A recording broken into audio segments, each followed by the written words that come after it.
junior Gracie Ray was all set to walk for her graduation when she was told by her school principal to take off her tribal regalia.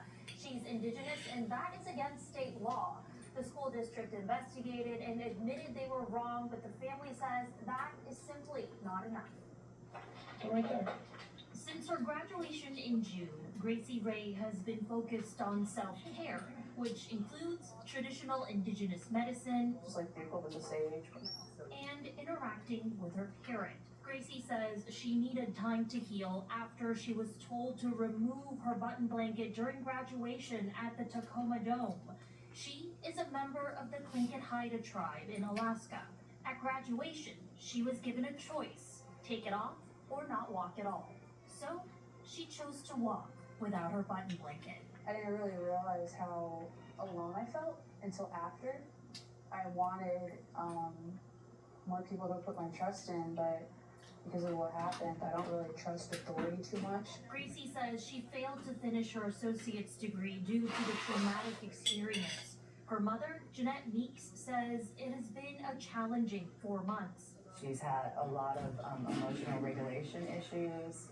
There's been a lot of mental health things going on and triggers and some tics developing. She's on medication. She's seeing a therapist. It's just a lot. This month, Tacoma Public Schools admitted in its own investigation the district failed to comply with the state law, a 4-year-old statute that protects an Indigenous student's right to graduate in tribal regalia. It outlined plans to offer training to staff and improve communications. It also said it will issue, quote, progressive discipline to staff who are accountable for the decision to deny Gracie the right to wear her tribal regalia. But what kind of discipline is confidential. Gracie recounted specifically that Lincoln High School principal Carl Kosek removed her button blanket, and director of schools Doug Hostetter gave the mandate to do so. Meek says all the promises are great, but what about her daughter? Gracie Bell Ray. That will not buy my daughter a time machine.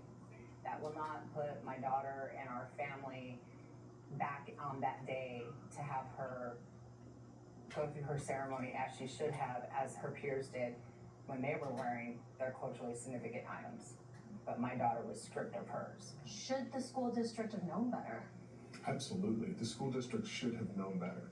Joe Gerke is Gracie's family attorney and has notified TPS they will be filing a lawsuit. Native American Indigenous students have had years and years of harm that all people of color have experienced. And yet in 2024, with that long history of students being marginalized, nobody stopped to think.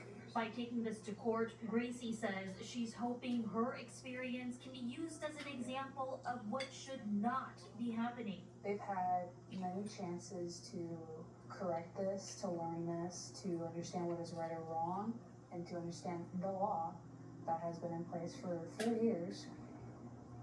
I don't think they deserve any other chances. Both Gracie and her mom agreed nothing will bring back the loss of this once-in-a-lifetime moment. $100 million, $1 billion is nothing's going to make her whole. That was stolen. They assimilated her. They made her remove her clothing. The tort claim was filed on October 11th. The school district has 60 days to respond. We have reached out to the district for further comment. They apologized and said all the recommended improvements suggested in the investigation are already underway. They said they could not comment on what kind of discipline the people involved in this incident are facing. For Facing Race, Sharon Yu, King 5 News.